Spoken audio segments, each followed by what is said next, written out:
Picture this, June 6th, 1944. The beaches of Normandy. Thousands of Allied soldiers stormed the German defenses in the largest amphibious invasion in human history. Bullets rip through the air.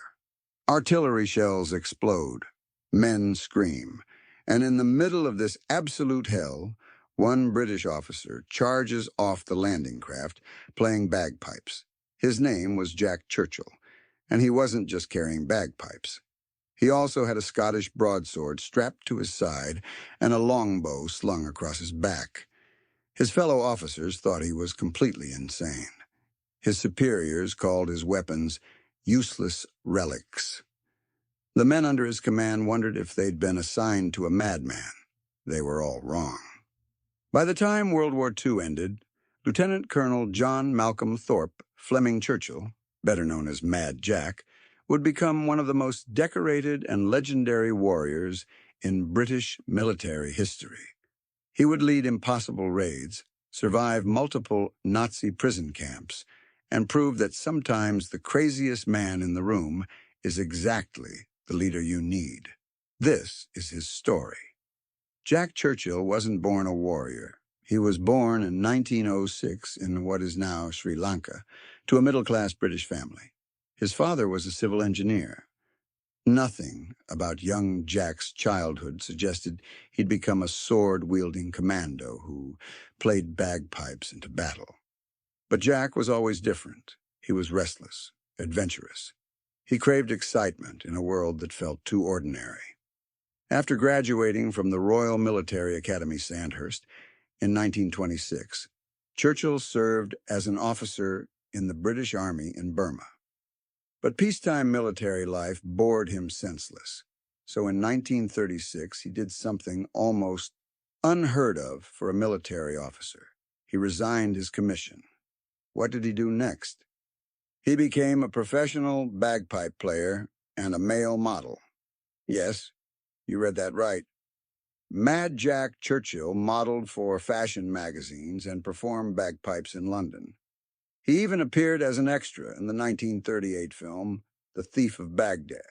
He also took up archery, not as a hobby, but seriously. In 1939, he represented Great Britain in the World Archery Championships in Oslo, Norway. He wasn't just playing around, he was genuinely skilled with a longbow. Then came September 1939. Germany invaded Poland. Britain declared war. And suddenly, Jack Churchill's peaceful life of bagpipes and archery didn't seem so appealing anymore. He rejoined the army immediately, and he brought his bagpipes and longbow with him. Churchill was assigned to the British Expeditionary Force in France in 1940. By this point, he'd already earned his nickname Mad Jack from his fellow soldiers.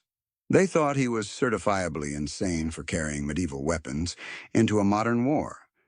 During a small skirmish in France, German soldiers were advancing on Churchill's position. His men were firing rifles. Churchill calmly unslung his longbow, notched an arrow, drew back, and fired.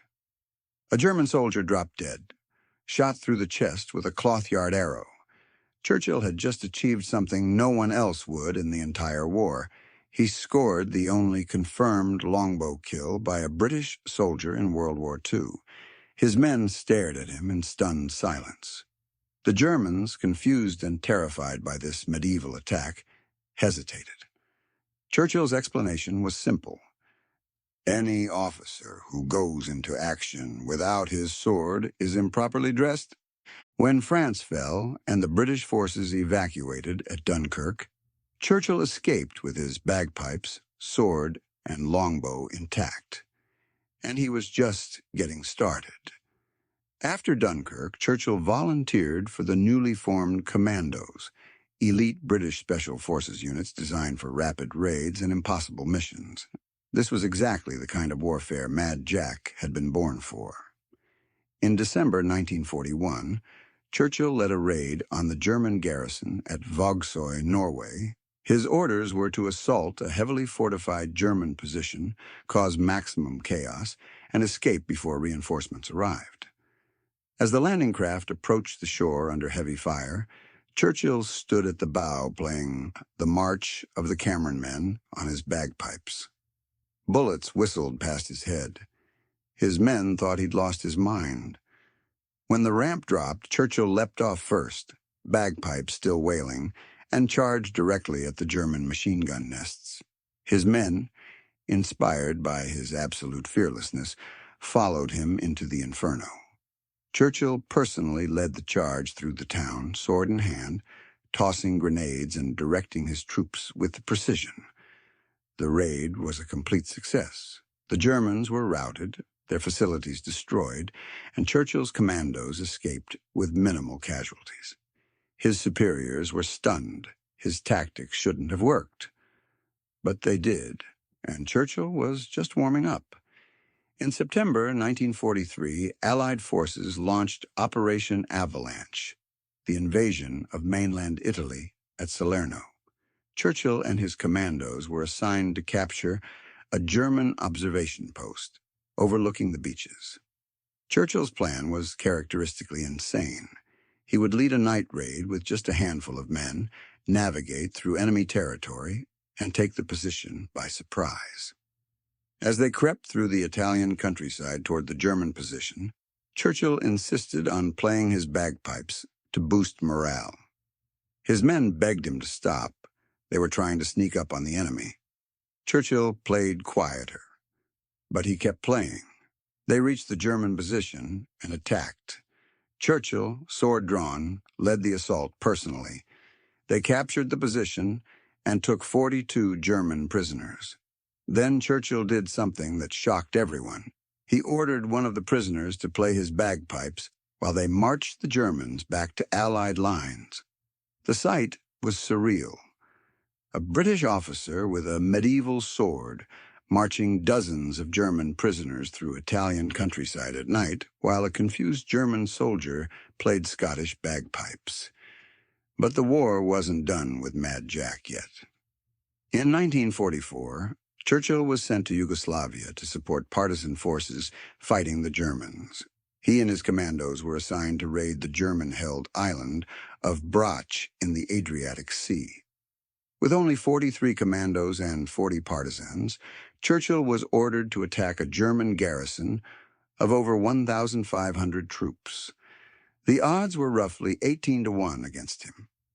Any sane commander would have called for backup or abandoned the mission. Churchill saw it as a fun challenge. He planned a nighttime assault, using surprise and aggressive tactics to maximize confusion.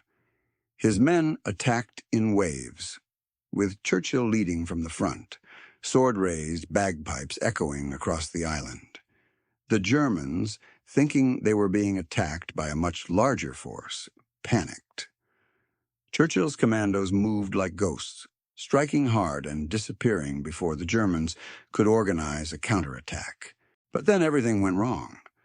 The partisans supporting Churchill's force retreated without warning, leaving his commandos isolated and outnumbered. German reinforcements arrived. Churchill found himself trapped with a handful of men against an entire battalion. He ordered his men to fall back while he provided covering fire. He fought until his ammunition ran out, then drew his sword and continued fighting. When the Germans finally overran his position, Churchill was knocked unconscious by a grenade blast. When he woke up, he was a prisoner of war. The Germans searched him and found his sword and bagpipes. They couldn't believe what they were looking at. Who was this lunatic British officer? The Germans weren't sure what to do with Churchill. He was clearly an important officer. His rank and decorations made that clear. They decided to send him to Sachsenhausen concentration camp, one of the most notorious Nazi camps, specifically to a section reserved for high-value political and military prisoners. Churchill spent months in Sachsenhausen, plotting his escape. In September 1944, he and a British officer named Royal Air Force Flight Lieutenant Jack Best made their move. They snuck out of the camp through a drainage tunnel, then walked through the German countryside for 8 days, moving only at night and hiding during the day. They were heading for the Baltic coast, hoping to steal a boat and sail to neutral Sweden. They nearly made it. They were just a few miles from the coast when they were recaptured by German police near the town of Rostock. Most prisoners would have been executed for such an escape attempt, but Churchill's reputation had preceded him. The Germans were actually somewhat impressed by him. Instead of shooting him, they transferred him to an even more secure prison camp in Austria, Stalag 7A, near Moosburg. Churchill spent months in Stalag 7A, but he never stopped planning. In April 1945, as Allied forces closed in on Germany from all sides, the camp's security began to break down. Guards disappeared. Discipline collapsed. Churchill saw his chance. In the chaos, he simply walked out of the camp one night and started walking toward the Allied lines. He walked for days through the collapsing German countryside, dodging desperate Wehrmacht units and SS stragglers. He eventually encountered an American armored column and identified himself. The Americans thought he was lying. No British officer would be wandering around Bavaria alone, carrying nothing but a walking stick. They detained him as a possible spy until his identity could be verified. When it was confirmed that this disheveled, wild-eyed man was indeed the legendary Lieutenant Colonel Jack Churchill, the Americans couldn't believe their luck. They'd captured a living legend. Churchill was furious, but not because he'd been imprisoned. He was furious because the war in Europe had ended in May 1945, just days after his escape. "If it wasn't for those damn Yanks," he said, "we could have kept the war going another 10 years. He was only half joking. Even though the war in Europe was over, the war in the Pacific continued. And Mad Jack wasn't done fighting. He immediately volunteered for service in Burma, where British and Commonwealth forces were fighting the Japanese. Churchill was assigned to lead a commando unit preparing for the invasion of Japan itself. He was training his men and planning operations when, in August 1945, the atomic bombs fell on Hiroshima and Nagasaki. Japan surrendered. World War II was over. Churchill was devastated. Mad Jack. Churchill, the man who had fought across Europe with medieval weapons, would never see combat again. His exact words upon hearing of Japan's surrender: "If it wasn't for those damn Yanks, we could have kept the war going another 10 years. Yes, he said it twice. He meant it both times. After World War II, Churchill remained in the military. He served in Palestine during the turbulent years before Israeli independence. Even in these smaller conflicts, he maintained his eccentric reputation. He later worked as an instructor at land-air warfare schools in Australia. He retired from the military in 1959 with the rank of lieutenant colonel, decorated with the Distinguished Service Order and BAR, the Military Cross, and mentioned in dispatches multiple times. In retirement, Churchill took up surfing. In his 60s, he became one of the first people to ride the tidal bore on the River Severn in England, a dangerous wave that travels upstream, because of course he did. Jack Churchill died in 1996 at the age of 89. Until the very end, he maintained that the modern world had become too boring and that any officer who goes into action without his sword is improperly dressed. Mad Jack Churchill's story seems too ridiculous to be true. A British officer charging into World War II battles with a sword, longbow, and bagpipes, surviving multiple Nazi prison camps, escaping and walking through enemy territory multiple times, but every word is documented, every medal is real, every impossible story is verified by military records and eyewitness accounts. Churchill proved something that military historians still debate today, that leadership, courage, and sheer audacity can sometimes matter more than superior firepower. His men followed him into impossible situations because they believed in him. His enemies feared him because he was unpredictable. And history remembers him because he refused to be ordinary. In a war fought with tanks, bombers, and machine guns, one man proved that the oldest weapons, courage, leadership, and a complete disregard for common sense, could still win battles. They called his bagpipes useless. They mocked his sword. They said his tactics were suicidal. They were all wrong. Mad Jack Churchill survived it all, and he did it his way. If you want to join us on this mission to uncover these incredible true stories from World War II, please subscribe and turn on notifications. These stories deserve to be told, and these heroes deserve to be remembered.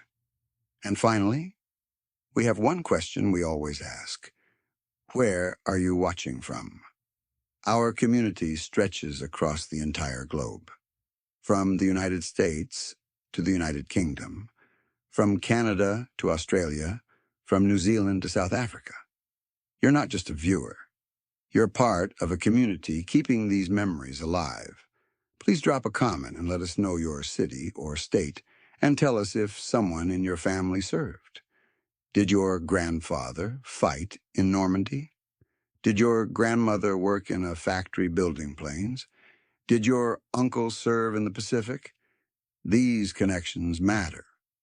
These stories matter. Thank you for watching. And remember, never let anyone tell you that courage and determination are useless. Mad Jack Churchill certainly never did,